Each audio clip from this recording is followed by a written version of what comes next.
Hola, pues como ya dije, hoy martes toca este tema de la cuarta teoría. Y aquí venimos, lo tengo aquí todo apuntadito, la parte más complicada que es el tema de la tercera teoría política, que es bastante eh, polémico porque ya es obvio, ¿no? El tema, y lo tengo que tocar con cierto tiento, ¿no? No lo puedo tocar con muy extensamente, que es el nacionalismo en su corriente genérica, que es el fascismo, ¿no? Fascismo como un tipo de nacionalismo, digamos, el más desarrollado, el más, el más desarrollado, y con un componente histórico de los años 30-40 de la Europa del siglo pasado. Hablo del fascismo genérico, Dugin habla del fascismo en plan genérico, metiendo el NS alemán, el italiano, eh, incluso el falangismo y el nacionalsindicalismo español, que no serían estrictamente, pero bueno, esto sería demasiado académico hablarlo, pero englobando todos estos movimientos, ¿no? De tercera posición. Dugin hace una crítica de que es hija de la modernidad, por lo tanto él rechaza esto, es un antimoderno, sobre todo. El fascismo sí es verdad que tiene un componente moderno, eso es realidad, porque se basa en la teoría racial, tiene un componente biológico, aunque también espiritual, en eso se equivoca Dugin o lo oculta. Tenemos que tener cuidado cuando hablamos de estos temas, pero la cuestión étnica no es puramente biológica, eso es erróneo. Tiene un componente espiritual, del reconocimiento del linaje. Sí que es verdad que ha habido muchos racistas que han caído en este materialismo biológico creyendo que eso es únicamente por una especie de test de ADN, ¿no? El test de ADN está muy bien, te puede enseñar muchas cosas, pero el nacionalismo no es únicamente eso. La cuestión étnica tiene un componente espiritual, del reconocimiento del linaje, de los antepasados. Y eso lo vemos en Japón con el shintoísmo, que es un nacionalismo religioso. Eso lo vemos incluso ahora en Turquía, ¿no? Con este tema de los lobos grises y demás. Y lo encontramos también de una forma más biológica que otra cosa, pero también un componente espiritual en la vertiente alemana. Pero claro, es muy difícil hablar de esto, ¿vale? Pero en ese sentido, Dugin, para mí, tiene razón en que es una ideología moderna, pero en el tema de la etnia se equivoca. ¿Por qué? Porque la etnia no es puramente materialista, es una cuestión también espiritual. Pero como él quiere criticarla, esto lo saca de contexto. Eh, la cuestión de que es hija de la modernidad, sí, pero tiene un componente también tradicional, que es donde engloba la mitología, el simbolismo, los nacionalismos mm, se embeben de la mitología germánica allí, con la música de Wagner, ¿no? Hablando de la cabalgata de las Valquirias, los mitos, ¿no? De Thule y demás. En Italia el mito de Roma, que aunque es una verdad histórica, se convierte en un mito. Y en la vertiente española sí que es verdad que no es tan moderna por la cuestión católica. El nacionalismo español en sus diversas formas siempre ha sido muy, muy, muy católico.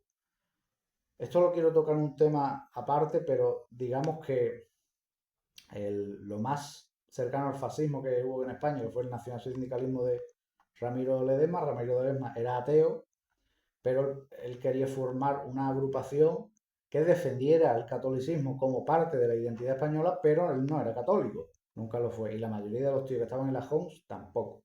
Eran ateos, pero claro, al ser ateo, sustituir el catolicismo con ateísmo es muy vacío realmente. Aunque tiene que ser aceptado y tiene que estar respetado en ese sentido. No podemos tener un movimiento político religioso, eso no sirve.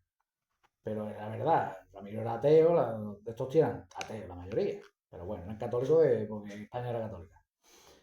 Pero bueno, el caso español, el nacionalismo español siempre ha tenido ese problema, ese error, en mi opinión, que quiero comentarlo más adelante. Dugin dice que este nacionalismo racial es supremacista. y que esto es inaceptable porque todos los pueblos tienen una fase histórica, no existen pueblos superiores ni inferiores, sino diferentes fases históricas. Las tribus germánicas en la antigüedad eran inferiores a Roma, los alemanes del siglo XIX eran superiores a Italia y a España juntas, tecnológicamente hablando, culturalmente hablando, en todos los aspectos. Hoy en día los chinos son superiores tecnológicamente, políticamente, económicamente. ¿Qué pasa? ¿Son una raza superior y nosotros somos una porquería? No, es una fase histórica. Aquí Dugin sí tiene razón. Tenemos que sacar de nuestra cabeza la tontería de superioridad. Son fases históricas. Cada pueblo tiene la suya. Pero esto no significa negar el nacionalismo. Cada uno tiene su fase histórica que tiene que buscarla y que tiene que desarrollar. Por lo tanto, Dugin aprovecha este error conceptual, que es la superioridad racial, que es un error conceptual, y la aprovecha para derribar todo el nacionalismo. No vale, no sirve. Aquí hay una verdad a medias del señor Dugin. La parte que sí acepta, aunque con la boquita chica, es que es un movimiento anticomunista, antimarxista, ¿no? El fascismo nace como enfrentamiento, como reacción a las revoluciones bolcheviques, que fue en Rusia, pero se estaban dando en toda Europa. Y nace como una reacción. Pero aquí hay que dejar claro una cosa, nace como una reacción contra eso, pero no es un movimiento reaccionario como tal. No quiere volver al antiguo régimen. O sea, son mentiras. Además, el fascismo originario, el italiano, está muy, muy, muy influenciado por Marinetti, el futurista. Mira, hablé de lo de que hizo ya D'Annunzio en Fiume. Fiume era una ciudad futurista. Sí que es verdad que para mí, personalmente, el futurismo no es está bien, pero no puede apoderarse del nacionalismo porque Marinetti quería cortar con todo lo antiguo, con la mitología, con la religiosidad, incluso con el estilo arquitectónico, perdón. Quería cortar con todo. Eso no puede, ¿sabes? Incluso con D'Annunzio tenía cierta diferencia porque D'Annunzio se embebía mucho de la mitología, de los dioses antiguos, de los mitos, las leyendas, y Marinetti quería cortar con todo. Eso fue un error. Pero el futurismo es interesante en ese aspecto. No podemos caer en los dogmatismos ni en los sectarismos de esto. ¿Somos tradicionalistas absolutos o somos futuristas absolutos? No, la vida es un presente continuo. La antigüedad y el futuro conviven, no son enemigos. Pero claro, aquí Dugin tiene razón, pero lo utiliza como una especie como de arma arrojadiza, ¿no? Como es hija de como el nacionalismo es hijo de la modernidad, ya no sirve. Bueno, es hijo de la modernidad, pero la modernidad también tiene cosas buenas. Aquí hay una cosa que hay que decir, que la modernidad y la posmodernidad no son lo mismo. Busquen a Maneta Tulian, la filósofa armenia, habla español, argentino, joven. Ella reivindica la modernidad, pero no la posmodernidad. Búsquenla, vean sus vídeos, lean sus libros también. Interesantísimo. La posmodernidad niega la modernidad. El hombre posmoderno que niega la biología, que niega el género sexual, la raza, lo niega todo, no es un moderno, es un postmoderno. Por lo tanto, Dugin mete el pie. Y la última cuestión de este tema, que es el tema del imperialismo, ¿no? El nacionalismo, según él, tiene una tendencia imperialista, expansionista. Pero claro, aquí él se contradice porque él reivindica los imperios de la antigüedad, ¿no? Como ejemplo, y los imperios de la antigüedad también son expansionistas. El Islam es puramente expansionista, el cristianismo eran imperios religiosos, iban a llevar. Roma sí que es verdad que la idea era civilizatoria, no religiosa, incorporaba las religiones. Pero el imperio turco, todo esto, su excusa de expansionismo era religioso. Por lo tanto, ¿qué diferencia hay? ¿Expandirse por llevar la fe o expandirse porque tu pueblo necesita espacio vital? ¿Qué es mejor? ¿Obligar a otros pueblos a aceptar tus creencias o que necesitas otras tierras y tienes que extenderte? Porque tu pueblo no puede vivir en un territorio tan estrecho. Cada uno que haga su interpretación, pero aquí él mete el pie, se equivoca.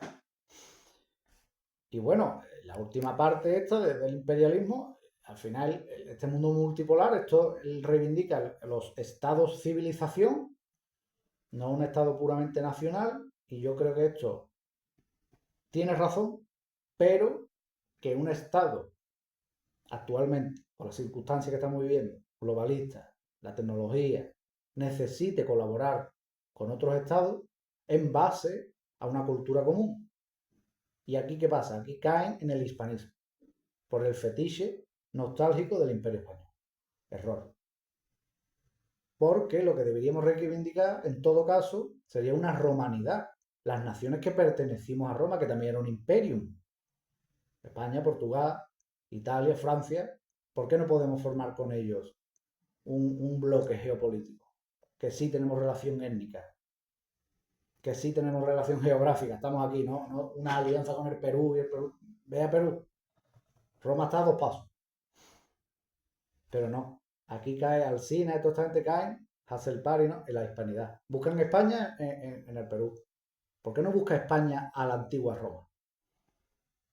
Pues la mejor época de península ibérica, una de ellas fue ser provincia romana. Y en las monedas, que se aprende mucho de historia con las monedas, Leovigildo era imperator, pero imperator de Hispania, no de una unidad universal galáctica. La propia península era un imperium sagrado. Búsquenlo. Así que yo creo que esta parte tercera de Crítica de Dugin es muy, muy, muy errada, aunque sí reconozco que tiene razón el tema de la superioridad, que tiene que ser, eso hay que sacarlo del discurso, pero ya está. Que es anticomunista. Bueno, anticomunista hay un montón de gente. Los liberales son anticomunistas. Es el único punto en que yo veo que Dugin acierta, los demás engañan mucho. Y bueno, esa es la visión que yo tengo, como ya digo, un pedazo de pensador, hay que conocerlo y hay que contrastar las ideas. Y hay que recoger las que valen. En ese sentido lo veo bien. Y bueno, me gustaría que me opinaran, que me dijeran, estamos creciendo, ya somos 700 suscriptores, muchas gracias a los que se están suscribiendo. Dale me gusta por favor y déjenme comentario, aunque sea un muñequito, pero necesito el algoritmo crezca. Y bueno, Cuadernos Grises, dejaré el vídeo en la lista de notas sobre la cuarta teoría política. Espero que les haya gustado y nos veremos en el próximo vídeo. Chao.